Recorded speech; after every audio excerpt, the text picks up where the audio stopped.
no hay más. Mirad a mí. Amén. Y sed salvos todos los términos de la tierra. ¿Por qué? Porque yo soy Dios y no hay más. Inclinen su rostro y vamos a orar en esta noche. Señor, te damos gracias por la autoridad de tu palabra. Yo te pido, oh Dios eterno, que tú hables a nuestro corazón. Dios amado, una vez más, ilumínanos por tu palabra, Señor. Tú eres bueno, grande en bondad, grande en misericordia, Señor. Amén y amén. Hermana Elizabeth. Aquí en internet aquí puede buscar una Biblia en portugués. ¿Ahí lo tiene? Ah, pero esta ahí tiene letra grande. Si la quiere, puede más grande. Amén. Porque es que es importante compartir la palabra de Dios. Amén. Es importante. En todos los idiomas. Amén. Gracias, hermana Mariluz. Ah, bueno. Ahí la hermana Mariluz le puede localizar y ya sabe dónde tengo la Biblia en portugués ahí. Bueno, dice la palabra del Señor algo extraordinario. Este es un versículo de esos 25 que dijo el profeta Isaías. Mirad a mí y sed salvos. Ya el versículo nos hace o me hace a mí una pregunta también. Y es, ¿hacia dónde miro yo? ¿Cierto? ¿Hacia dónde miro yo? Porque hacia donde yo dirija mi mirada, hacia allá voy. Yo no puedo pretender llegar allá mirando para allá. A donde yo dirijo mi vista, mi mirada, hacia allá llego. Ese es el objetivo. Por eso les decimos a las personas, pero usted qué está mirando, de la vida usted qué piensa, usted qué ve, a dónde quiere llegar, ¿cierto? Y es importante, yo siempre digo que el que no sabe para dónde va, cualquier tren le sirve. Si no sabe para dónde va, cualquier le sirve, cualquier tren le sirve. Porque si no sabe para dónde va, lo que llegue, ahí se sube. Pero la Biblia es clara en este mensaje que da el profeta Isaías. Isaías es uno de los profetas que hace mucho énfasis en esa buena noticia que se manifestaría tiempo después. Isaías habla de Jesús, del nacimiento de Jesús, habla de la parte de la vida de Jesús, del propósito del servicio, del ministerio de Jesús, pero Isaías no conoció a Jesús. ¿Por qué? Porque Isaías dijo eso 600 años antes de que Jesús naciera. Lo habló proféticamente, inspirado por Dios. Y es más, Isaías parece que hubiese estado en el momento en que Jesús fue crucificado, porque el capítulo 53 del profeta Isaías nos dice lo que hizo, lo que sucedió con Jesús en la cruz. Dice Isaías, mas el herido fue por nuestras rebeliones, molido por nuestros pecados. El castigo de nuestra paz fue sobre él y por sus llagas fuimos nosotros curados. Pero Isaías no estuvo en la cruz. Tenemos nosotros un mayor privilegio porque nosotros en este tiempo hemos conocido un suceso ya realizado y es que Jesucristo murió en la cruz. Pero Isaías no lo supo. Y es más, Isaías manifestó de manera profética que Dios se haría carne. Porque este versículo tendría un problema para nosotros los mortales. Si la Biblia dice, mirad a mí y sed salvos, y dice, porque yo soy Dios. Pero si yo miro quién es cuál es la naturaleza de Dios, Dios es espíritu y un espíritu no se ve. Y nosotros como seres humanos, hermanos y amigos, teníamos un problema y era el problema del pecado. Porque el ser humano tiene una esclavitud, está esclavo y está esclavo del pecado. Por eso la consecuencia o el resultado del pecado es la muerte. Lo que la Biblia dice, la paga del pecado es muerte. Esto es una ley de causa y efecto. Es una ley de naturaleza también. Siempre lo repito cuando a través de ejemplos naturales, cotidianos, logramos entender algo. Es decir, el ser humano no puede pretender poder ser bueno en todos los hechos de su vida porque tenemos una naturaleza y esa naturaleza es pecaminosa. Entonces el ser humano quiere agradar a Dios pero no puede. Todos queremos agradar a Dios y no podemos. Nadie nos enseñó a ser malos, pero desde pequeños el niño ya tiene la maldad ahí. ¿Por qué muerde a otro cuando está bravo y le muerde o le arranca el pedacito de oreja o le quiere sacar los ojos para un llavero? ¿Por qué? Nadie le enseñó a él. Una, una, una madre de familia venía en el carro, en el coche, y traía a su niña de atrás. Y la mamá le estaba preguntando a la niña, mami, ¿hiciste eso? Y la niña le contestaba y la mamá detectó que le estaba diciendo mentiras. Y la niña diciéndole cosas a la mamá y afirmándole que eran verdad. Y la mamá pues le dijo, no me digas mentiras porque se te crece la nariz. Y entonces la niña, no mamá, yo te estoy diciendo la verdad. Y ella mirando por el retrovisor se da cuenta que la niña se tocaba la nariz y la miraba a ver si ya le empezaba a crecer.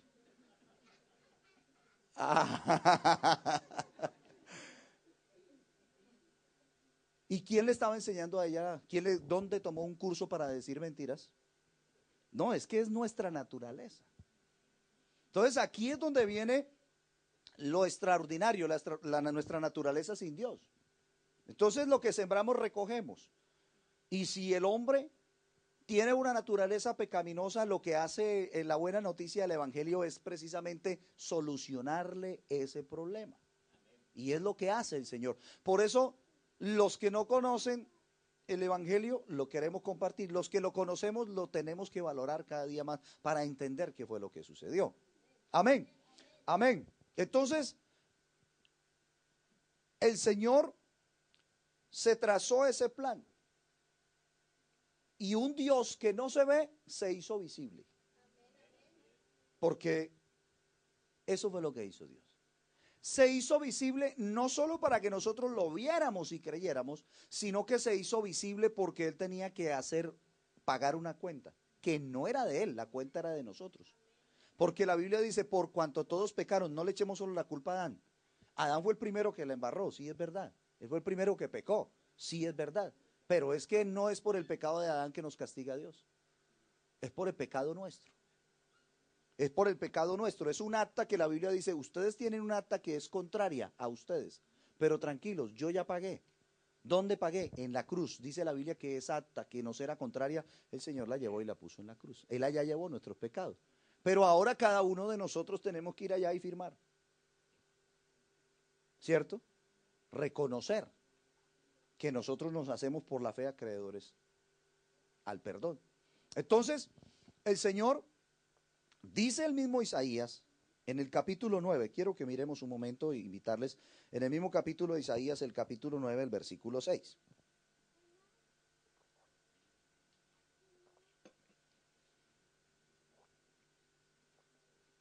Isaías 9:6. ¿Lo han encontrado? Dice así, dice, porque un niño nos es nacido. Lo está diciendo Isaías, que habló de Jesús y no lo conoció, pero lo habló proféticamente. Porque un niño nos es nacido, hijo nos es dado. Y el principado sobre su hombro. Y miren lo que dice de ese niño. Se llamará su nombre admirable. Ese niño sería admirable. Dice, será consejero. Ese niño será consejero. ¿Qué más será? Ese niño no era otro, ni nada más ni nada menos que Dios hecho carne. Isaías está diciendo, ese niño será el Dios fuerte. ¿Y qué más dice allí? Ese niño será el Padre eterno, es el Padre eterno hecho visible en carne y hueso para que nosotros le pudiéramos tener aquí y él pudiese hacer la obra. Sería Dios fuerte, Padre eterno y príncipe de paz. Amén. Yo solo quiero darles unos puntos de referencia porque yo quiero llegar al final de la exposición del mensaje explicando por qué Jesús. Amén. ¿Por qué Jesús y no otro? Porque el profeta dijo, inspirado, que lo que Dios le dijo, mirad a mí y sed salvos todos los términos de la tierra.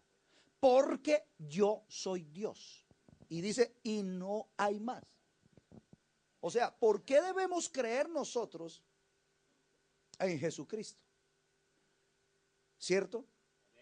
Uno confía en aquellas personas o en aquellos hechos donde uno ha encontrado una garantía. ¿Cierto? Y aún algunos trazan argumentos.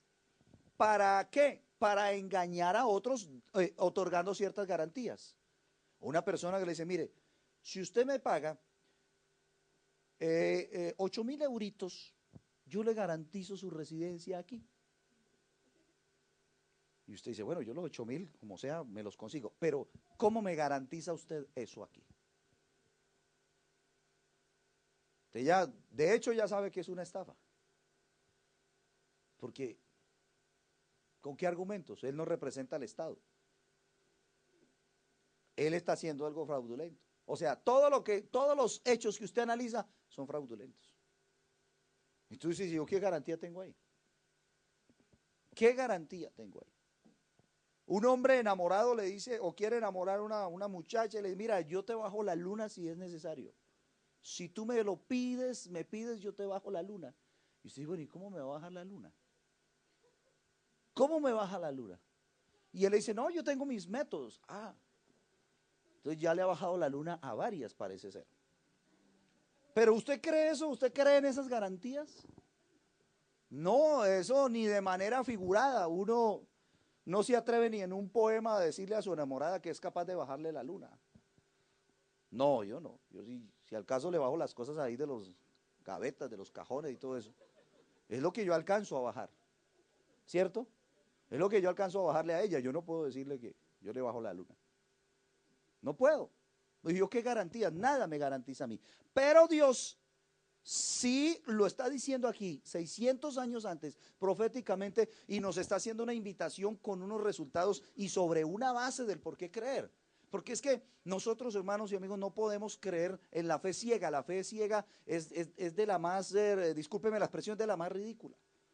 Porque usted, ¿por qué cree? No, yo no sé, a mí me convencieron y yo creo ciegamente. Ciegamente no es lo que la Biblia nos enseña. El Señor nos dio una capacidad de raciocinio para que nosotros hiciéramos un análisis. Y el mismo Señor, cuando se manifestó en carne, hizo una invitación voluntaria para que el que se acercara a Él hiciera ese razonamiento. Si alguno quiere venir en pos de mí, a todos los que tengan sed, vengan a mí y beban. Eso es si alguien quiere venir en pos de mí, es algo voluntario. ¿Por qué? Porque el Señor, desde que creó al hombre, le dio esa capacidad y esa autonomía de raciocinio para que decida. Y todos los días estamos decidiendo, desde lo más sencillo hasta lo más complejo. Pero claro, el hombre ha olvidado ese aspecto de su alma, ese aspecto espiritual, y a veces lo olvidamos nosotros los creyentes en Cristo, y entonces no razonamos y no tomamos esas decisiones que debemos tomar. Pero yo le aseguro que aún la ropa que tenemos hoy puesta, tuvimos que hacer una decisión. ¿O no? Amén. Aún si usaba ese traje que usted tiene hoy, usted tuvo que haber tomado una decisión. Y eso lo hacemos de manera mecánica, pero son decisiones. Y esta decisión es de las más importantes o la más importante en la vida. Y el Señor entonces dice, mirad a mí, sed salvos todos los términos de la tierra, porque yo soy Dios y no hay más. ¿Y qué hizo él? Lo que dice el profeta. Cuando nosotros vamos a Mateo capítulo 1, versículo 21, se cumple esa profecía. Amén. Y allá, entonces yo quiero mostrarles unos aspectos de Jesús. Amén. Mateo 1, 21.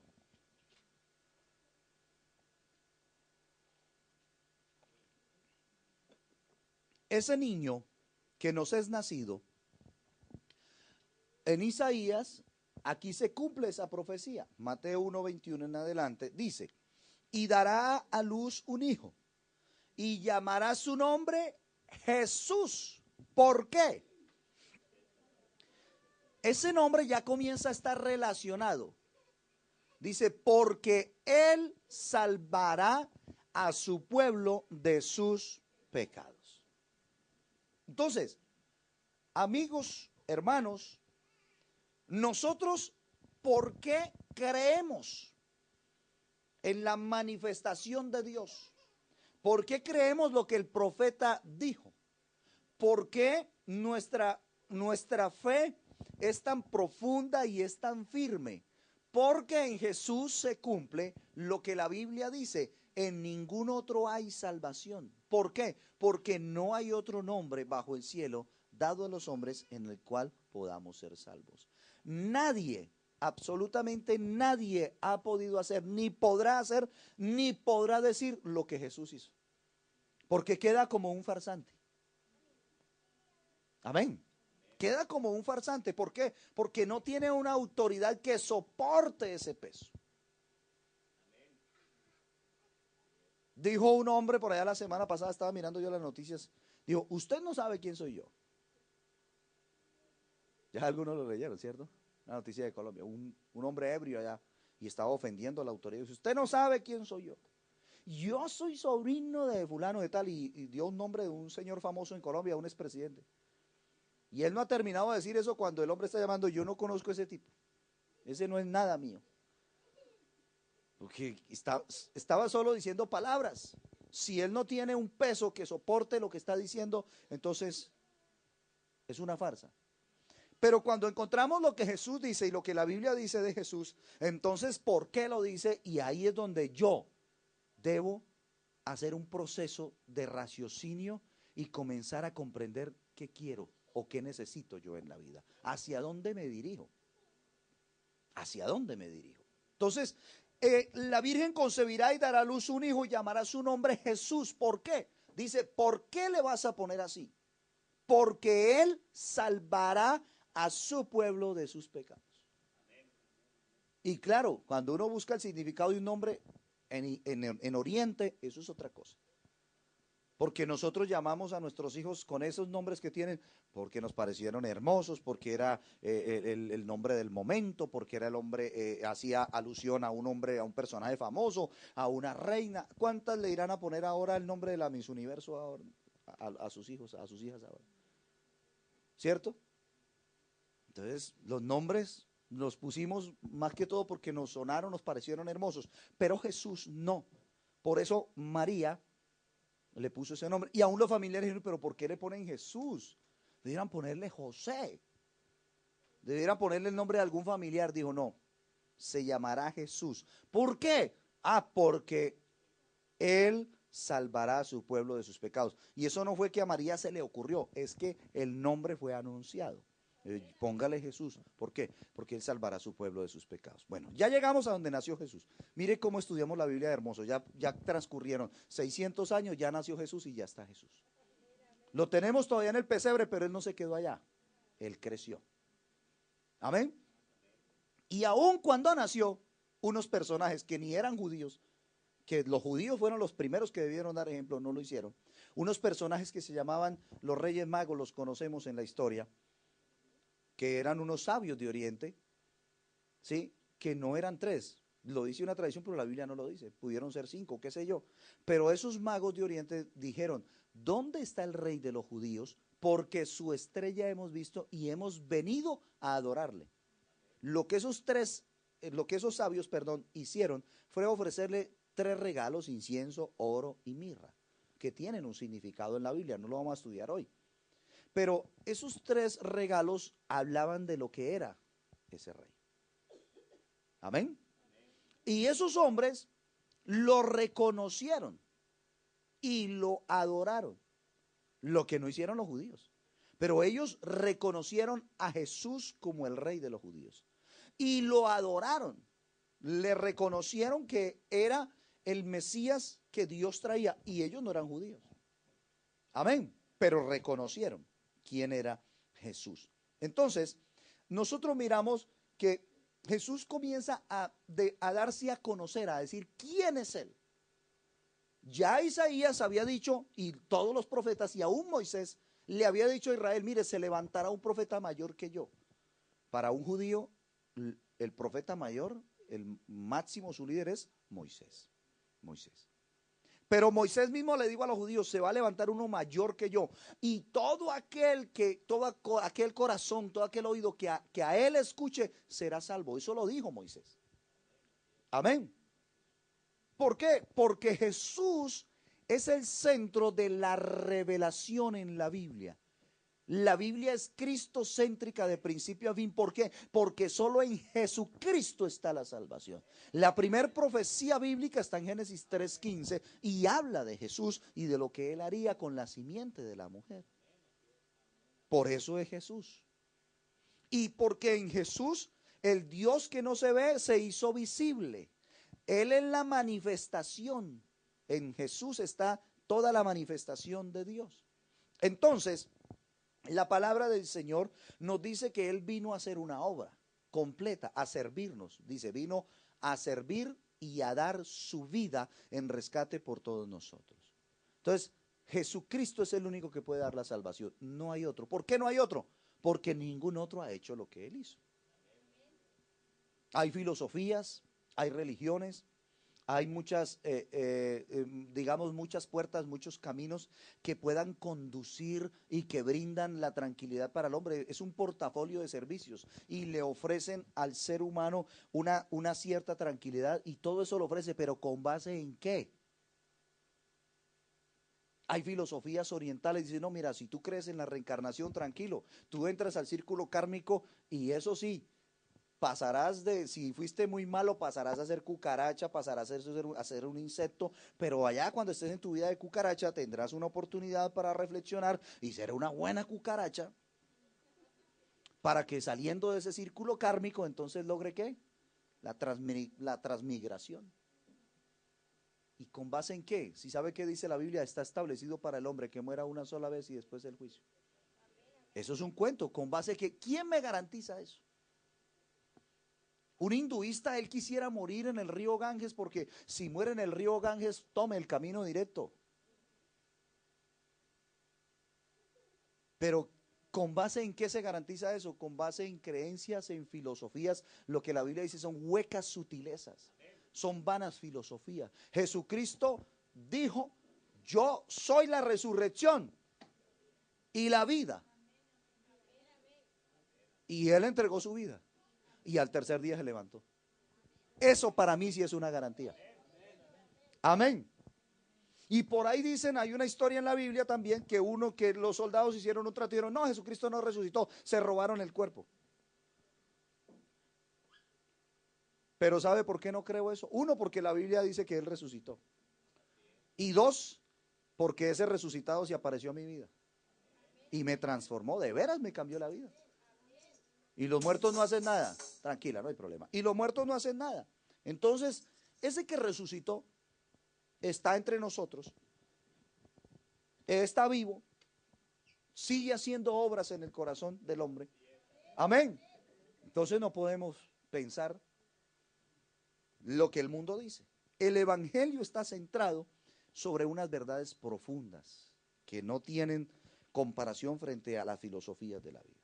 Yo quiero mostrarle unos aspectos para ir cerrando esta reflexión. Quiero mostrarle unos aspectos de Jesús, porque el Señor Jesús, hermanos, amigos, siempre se da a conocer a nosotros. Él no es el Dios que está oculto. Él no es el Dios que nosotros vamos a buscarlo. Nosotros decimos, no, el día que yo encontré a Dios, nosotros no estábamos buscando a Dios. Él nos encontró a nosotros. Porque la Biblia dice que nosotros estábamos perdidos. Estábamos perdidos. ¿Y qué es lo que necesita un perdido? Un perdido necesita es que lo encuentren. ¿Cómo decimos nosotros que encontramos a Dios? Él nos encontró a nosotros porque nosotros estábamos perdidos. Amén. Él fue el que nos encontró. Entonces, como el Dios que no se ve se hizo visible, hizo una obra por nosotros y desarrolló un ministerio para que nosotros le conociéramos. Miremos un momento lo que hizo en el Evangelio según Juan, capítulo 9. Juan, capítulo 9. Miremos un momento allí, versículos 1 a 7. Evangelio según Juan, capítulo 9.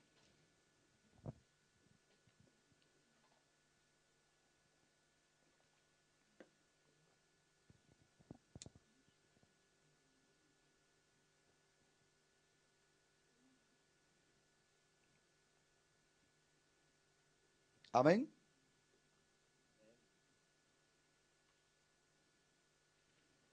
¿Lo ha encontrado? Dice la Biblia de la siguiente manera. Al pasar Jesús, vino un hombre ciego de nacimiento y le preguntaron sus discípulos diciendo, Rabí, Rabí quiere decir maestro, ¿quién pecó, este o sus padres, para que haya nacido ciego? Respondió Jesús, no es que pecó este ni sus padres, sino para que las obras de Dios se manifiesten en él. Me es necesario hacer la obra del que me envió, entre tanto que el día dura, la noche viene cuando nadie puede trabajar. Entre tanto que estoy en el mundo, luz soy del mundo. Dicho esto, escupió en tierra e hizo lodo con la saliva y untó con el lodo los ojos del ciego y le dijo, ve a lavarte al estanque de Siloé, que traducido es enviado. Fue entonces y se lavó y regresó. Entonces los vecinos y los que antes le habían visto que era ciego decían, ¿no es este el que se sentaba y mendigaba? Y unos decían, él es. Y otros, a él se parece. ¿Pero qué decía el cieguito? El cieguito decía, yo soy. Ese milagro a mí me fascina. Y me fascina porque cuando comienzo a leerlo, en los primeros comienzos que me encontraba con la palabra, ni entendía yo cómo era Jesús. Y a veces decía, oye, pero Jesús, ¿por qué no lo sanó y lo puso a tanta vuelta? Porque era cieguito de nacimiento. Y mire lo que hace Jesús. Yo quiero que miremos un poco el milagro para entender cómo se presentó él. Porque es que a veces uno dice, Jesús, le hablan de Jesús, ay, no, no me hable de religiones, no, no, no, no, no. Y comienzan en todos los testimonios, uy, no, no, no, mire que la vez pasada yo conocí a otro que eso le quitó la esposa al pastor, mire a otro que perdió la casa. Claro, pero ¿a dónde estamos? Por eso conocer la Biblia es muy bueno. Y disfrutar de la palabra y tener un concepto claro del Evangelio es importante. Porque de esa manera nosotros entre más conocemos a Jesús, más lo amamos. Porque uno dice que conoce a alguien es cuando ha tenido un acercamiento preciso allá, cuando ha compartido algo más. Y en la medida en que conocemos, en la medida en que compartimos con Jesús y de Jesús, conocemos más. Amén. Amén. Entonces ese ciego era un ciego de nacimiento. Y lo vieron los discípulos. Oiga, y es que a veces uno, conociendo a Jesús, uno obra mal. Los discípulos lo vieron y entonces de una vez ya están lanzando un juicio. Bueno, ¿quién es el pecador? ¿Ese cieguito o los papás? Porque dijeron, si está así es porque es una maldición y alguno pecó. Y entonces van a Jesús y sabiendo que Jesús hace milagros, ni siquiera le imploran por el cieguito para que lo sane, sino ellos quieren saber ese chisme. Bueno, ¿quién pecó? ¿Ellos o sus padres? Y seguro que si Jesús le hubiera dicho, no, sus padres, cuéntenos qué hizo. ¿Ah? Para tomarle foto y subirlo al Face. Y dejarlo mal parado allá. Mal parqueado. Es que a veces actuamos nosotros así. Pero el Señor le dijo, mire, ni pecó él ni pecaron sus padres. Y le estaba diciendo la verdad. Dijo, no, ni pecó él ni pecaron sus padres. Ni pecó él ni pecaron sus padres. Amén. Pero entonces dice la Biblia que el Señor se acercó. Y siempre vuelvo, me gusta recordar ese milagro. El Señor se acercó donde el ciego. Y yo creo que se presentó. Porque el Señor le tuvo que haber dicho, mira, yo soy Jesús. Y el cieguito lo tuvo que haber percibido, porque una persona que es limitada visual, o que es ciego en este caso, porque él era ciego de nacimiento, él no conocía nada. Es que un ciego de nacimiento, si hubiera tenido la oportunidad de en unos años de haber conocido de manera consciente los cielos y la tierra, pero él era de nacimiento. Él decía, ¡y qué montañas tan hermosas! ¿Y qué es una montaña para un cieguito? No, es que son verdes, unos prados verdes. ¿Y qué es verde para un cieguito? Si él solo conoce oscuridad. ¿Qué le tocaba? Mendigar. Porque cuando el ser humano está en la oscuridad, tiene que mendigar. Espiritualmente, el ser humano sin Dios, aunque tenga todas las riquezas de este mundo, no tiene la paz. Tiene un vacío del tamaño de Dios. Pero él mendiga momentos de felicidad. Por eso algunos son fornicarios, van y fornican, porque cree que así encuentran alguna felicidad.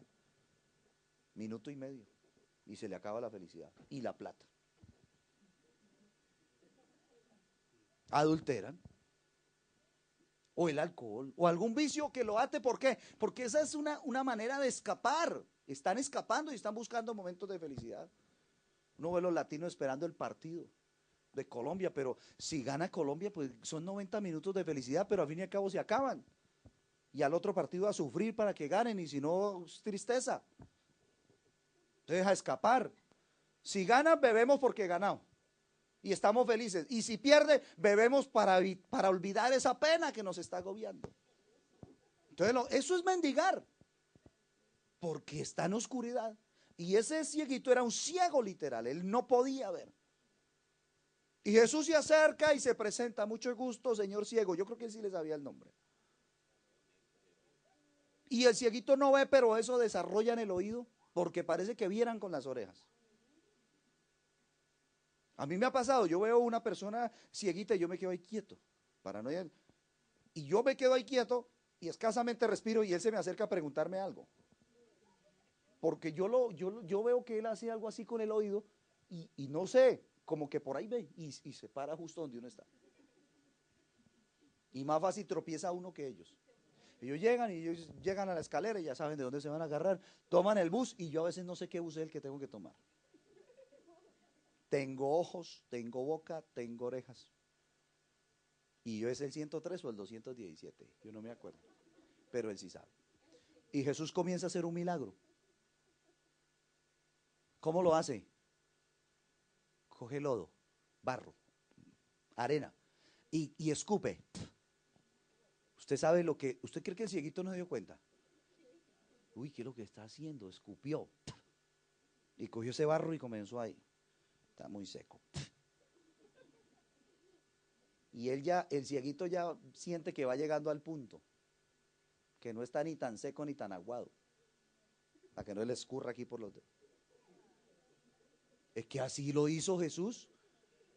Yo les estoy exagerando porque yo quiero que entendamos qué es lo que la Biblia nos está enseñando. Porque a nosotros la obra de Jesús nos parece rara cuando no conocemos a Jesús. Son locos allá cantando. ¿Y por qué lloran? Y eso que pasaron allá adelante, ¿y qué es lo que hacen allá? Porque uno no comprende a veces la obra de Jesús. Y eso fue lo que pasó con ese cieguito. Pero él lo que tuvo fue fe. Digo, yo no sé, por ahí está escupiendo y está haciendo algo. ¿Quién sabe qué era lo que va a hacer? Pero cuando el cieguito da cuenta, se lo pone aquí, a él. Jesús le pone eso, ese barro mojado con saliva de Jesús y se la pone aquí. Y el cieguito, no, pero por más que sea de Jesús, podría pensar. Otro se podría haber levantado y se va. Pero miren lo que es creer, hermanos y amigos, miren lo que es creer. El ciego se queda allí. Dice, ve, me puso hasta fresquito y sintió ahí. Pero Jesús le dice, ve y te lavas al estanque de Siloé. Y el estanque de Siloé no estaba a 2 pasos de donde el cieguito estaba. Él tenía que salir un camino largo. Cierto día me dio dije, bueno, ¿cuánto caminó ese ciego? Oye, un camino largo. Largo, era un camino largo. Tenía que salir y coger ese camino. Y en Israel y en Jerusalén son escaleras y todo. Hermano, ¿no? ¿Cuántas veces uno tiene una necesidad de ir al baño, pero uno no quiere pararse allá donde está y uno se aguanta ahí porque qué pereza caminar 5 pasos y llegar allá? Y este pobre ciego que tiene cada paso que da, tiene que lucharlo y por las escalinatas, y el Señor le unta el barro y le dice, ve y te lavas al estanque de Siloé. Hermanos, si los ciegos hubiéramos sido nosotros, hermano, ahí estaríamos ciegos, seguro. Ah, no, si para todo eso, para que me den la vista. Si yo escuché que él levantó a un muerto y eso le dijo, Lázaro, ven fuera ya, eso fue entrega inmediata y a mí me toca irme a mí al estanque. No, muchas gracias. Porque aquí se necesita fe, es que uno a veces lee y uno cree que eso es así tan sencillo. Pero este ciego nos está demostrando lo que es creer en el Señor y en dejarnos en el propósito de Jesús, aunque no a veces no lo entendemos. Es que yo leía el milagro y de veras yo no lo entendía. Pero Señor, ¿por qué lo pusiste a caminar si que era un cieguito? Lo hubiera sanado ahí de una. Claro, a muchos lo hizo así. Pero es que el Señor ahí nos está dando una enseñanza y ese cieguito nos está dejando a nosotros una enseñanza. Porque, ay, ¿dónde está Dios que yo no lo veo? ¿Y es que acaso el cieguito sí lo veía? Pero Jesús le unta ese lodo y el ciego se va. Y él se para, él no discute nada, él se va y va al estanque de Siloé. Y para Siloé va mirando así, es así con su bastón de cuidado. ¿Y cuánto se demoró en llegar a Siloé? Él no le importaba, él fue allá. Dijo, yo fui a Siloé. Y se lavó, se echó el agua del estanque de Siloé y dice que se lavó allá y regresó viendo. Se fue ciego, pero regresó viendo. Yo me imagino, hermanos, que un hombre ya mayor, ciego, 38 años, nunca ha visto. Hermano, ese viaje de Siloé para acá tuvo que ser hermosísimo. Viendo las montañas, viendo las personas, yo creo que a todo el mundo saludaba. Uy, a todo el mundo le descubría ver el rostro, la cara, el cabello. Yo me imagino cómo será, que uno lee tan fácil, pero es que hermano, el que nunca ha visto. ¿Ah? Y ese hombre venía feliz y claro, lo saludaba a todo el mundo y empieza la gente. Oiga, ese no es el ciego. Y entonces comienzan, porque lo popular, ¿no? Sí, uno comienza a hablar. Oiga, ese no es el ciego. ¿Y qué decían unos? Él es. Entonces decía, él es. Tiene la misma ropa. O sea, que tiene un gemelo. Porque eso hasta a veces piensa uno. Porque a veces la gente le parece más fácil crear una teoría para negar lo que es innegable, el poder de Jesús, que creerle a Jesús. Oiga, él es. Y otros decían, no, a él se parece, porque mire que el otro tenía los ojitos cerrados. Y el cieguito se ríe. ¿Y sabe qué dice él? Yo soy. Y comienza el problema cuando él dice yo soy. Comienza el problema porque Jesús lo había sanado. Amén. Porque Jesús lo había sanado. Usted puede leer todo el capítulo. Yo no lo voy a leer porque el tiempo no me da. Y comienza allí, pero el ciego comienza la discusión. Ay, se parece, él es, y él decía, yo soy. Venga, ¿y cómo te fueron abiertos los ojos? Dice él, ese hombre que se llama Jesús hizo lodo. Escupió en esa arena, lo hizo lodo, me lo puso en los ojos, dijo que me fuera al estanque de Siloé, yo le hice caso, yo le creí, me fui, me lavé y regresé viendo. Amén. Y regresé viendo. Entonces ya comienzan, pero ¿cómo sanó? Y entonces los religiosos comienzan a hacerle la crítica, le preguntan a los papás, venga, háganme un favor, ustedes son los papás del cieguito. Digo, es ciego, ya no es ciego, es ciego con X. Es ciego. Sí, hasta hace unos días era ciego, ya no. Ya no somos los papás del ciego. Mire cómo le cambia la vida a la familia también. Ya no eran los papás del ciego. Ay, ustedes son los que tienen un hijo ciego. Teníamos un hijo ciego, porque ahora ve. ¿Y cómo fue que le abrieron los ojos? Le decían los religiosos. Y los papás se quedaban callados. Decían, no sabemos. Él está grandecito, pregúntenle a él. ¿Sabe por qué los papás no decían? Porque los judíos, si confesaban esos padres que era Jesús el que lo había sanado, lo sacaban de la sinagoga. Y la sinagoga para un judío es la vida. Es el centro cultural, es el centro político, es el centro religioso, es donde entregan todas sus ceremonias a Dios. Entonces dijeron, no, nosotros no vamos a decir nada. Y le decían al ciego, ¿cómo fue? Y le preguntaban tanto esos religiosos, los fariseos y los judíos. Le digo, ay, ¿es que ustedes quieren hacerse también sus discípulos? Entonces ellos se mordían los dientes de la ira de saber que Jesús estaba haciendo obras extraordinarias. Pero ¿sabe para qué hizo sabe para qué Jesús hizo ese milagro? Para lo siguiente, está en este versículo.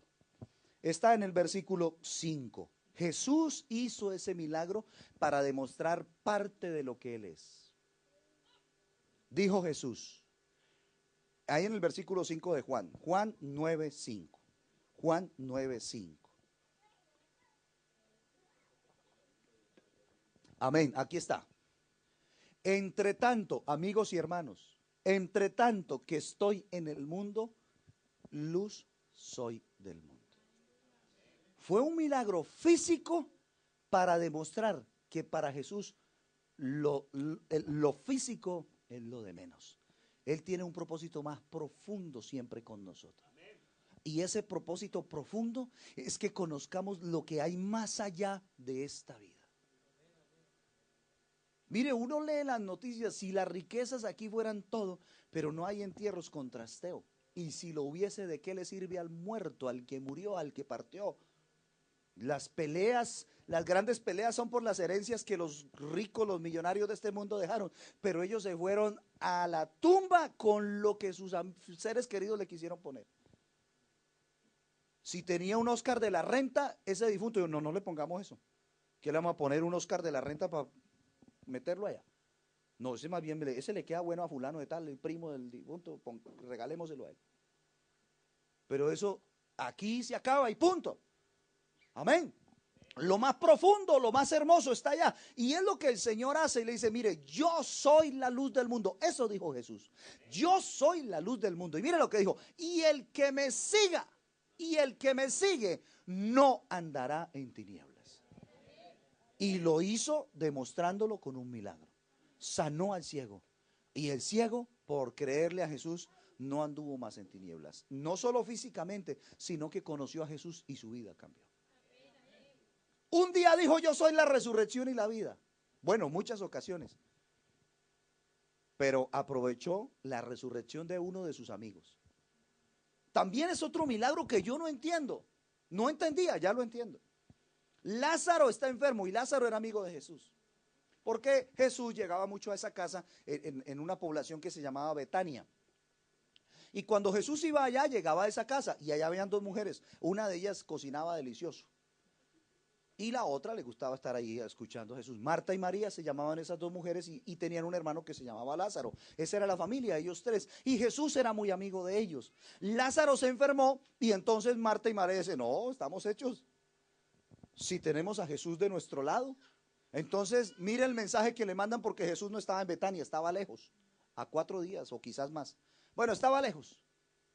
Y dice, por favor, llévale este mensaje a Jesús. Dile así, Jesús, Marta y María te mandan decir que el que amas está enfermo. Mire cómo le mandaron el subliminal. El que amas, tu amigo, el amigo especial de la ciudad de Betania está enfermo. O sea, como quien dice, cuando Jesús reciba ese mensaje, de una se va.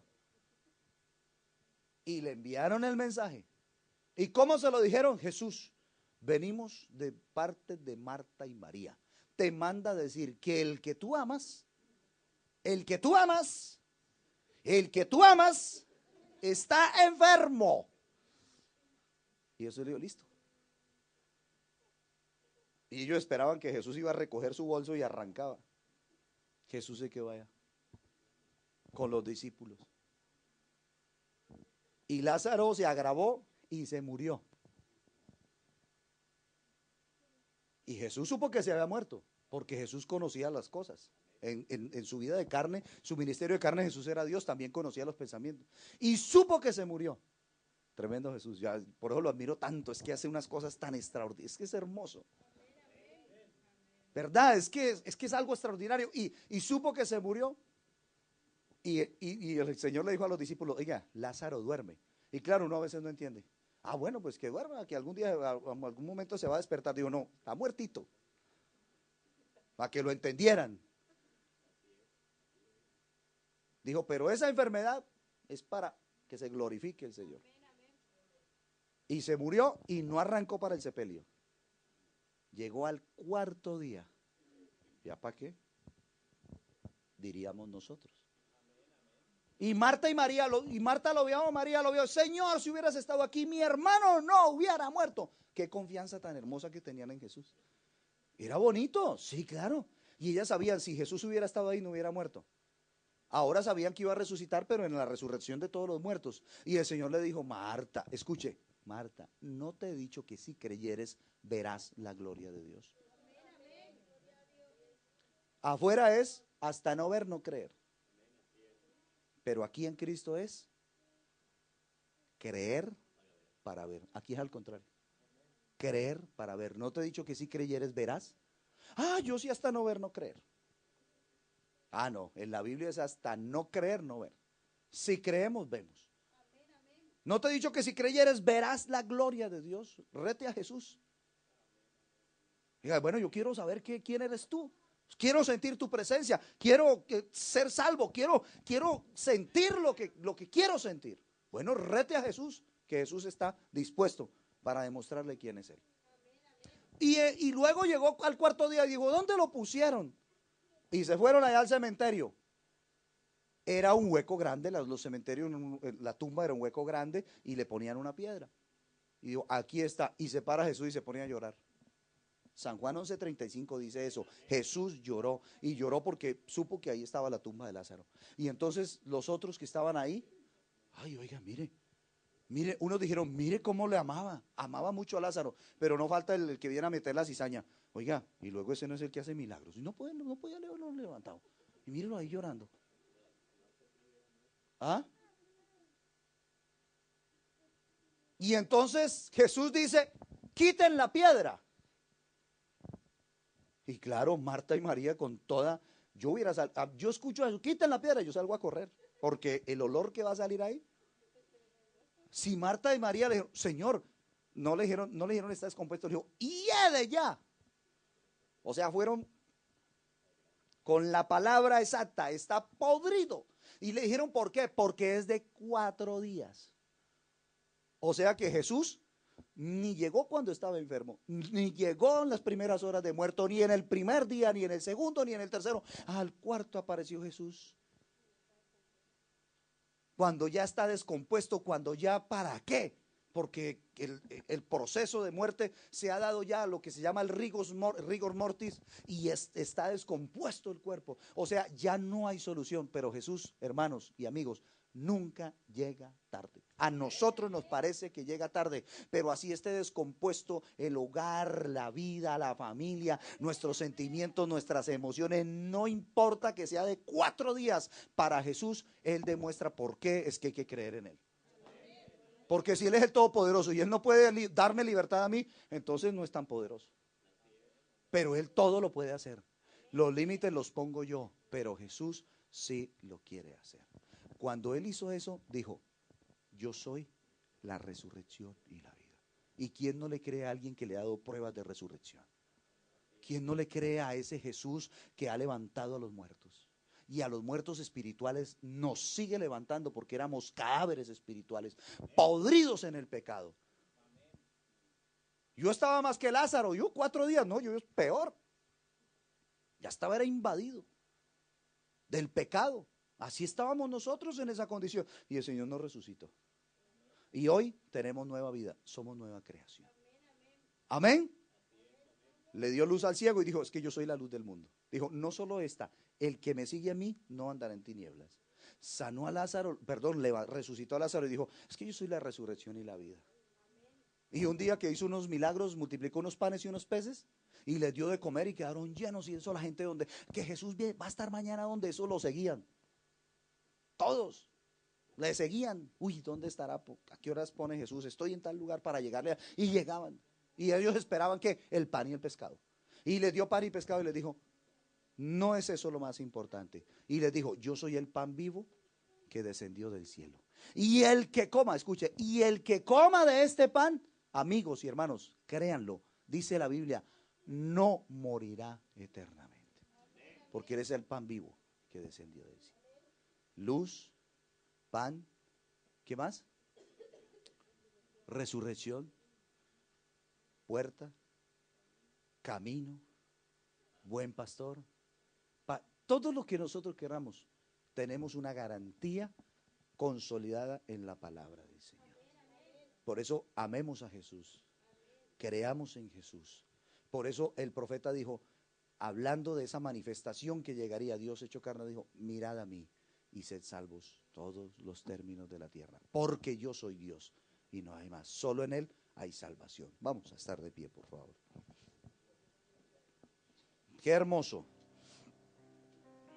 poder tener una confianza en este Dios tan extraordinario, que nos ha dado pruebas de lo que es Él. Amén. Que se manifestó en carne, que murió en la cruz del Calvario y que lo hizo para que todos los que creamos en esa obra podamos recibir a Jesús en nuestra vida y podamos obtener por la fe el perdón de nuestros pecados. Cierre sus ojos. Yo quiero invitarle para que usted, hermano, amigo, haga una pequeña oración, una oración de fe delante de la presencia del Señor.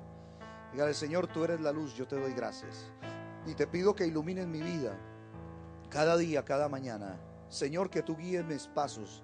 Si tú eres el camino, Señor, que yo pueda ver claramente ese camino por donde debo andar. Señor, si tú eres la resurrección, quiero darte gracias, porque por medio de ti yo encuentro la resurrección espiritual. El hombre, el ser humano está muerto en sus pecados, pero Jesucristo es la resurrección. Señor, si tú eres la paz, yo te ruego, Señor, que me concedas esa tranquilidad que necesito, la paz. Señor, que perdones mis pecados, tú eres la verdad, Señor, y la Biblia dice, y conoceréis la verdad, y la verdad os hará libres. Gracias te doy, maravilloso Jesús. A ti sea la gloria, yo te doy gracias, Señor, porque tú apareciste a mi vida y me diste resurrección, me diste una nueva vida, Señor.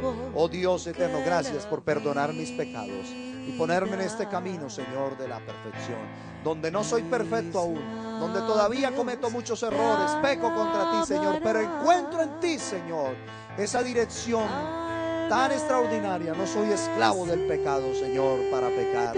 Soy libre para adorar tu nombre, Señor. Yo te adoro y te glorifico, Señor. Gracias te doy. Señor, perdona, Señor, todos nuestros pecados, Señor. Escucha la oración, la confesión de alguien en esta noche, Señor. Gracias te doy. Gracias, Señor, en tu nombre santo, Señor. Amén. Aleluya. Gloria a ti, Señor. Aleluya. En tu nombre mis manos alzaré. Amén, gloria al Señor. Amén. Hermanos y amigos, ahí está la invitación. Ahora nos compete a nosotros aceptarla, rechazarla, considerarla. Quiera Dios que todos consideremos siempre lo que es verdaderamente el Evangelio. Es más que una religión, es más profundo y es extraordinario. Una feliz noche para todos, que el Señor Jesús les bendiga. Bienvenidos nuestros amigos siempre, nos alegró tenerlos aquí. Gracias a Dios están con nosotros y les invitamos para los cultos que restan en la semana. Dios les bendiga, una buena noche para todos.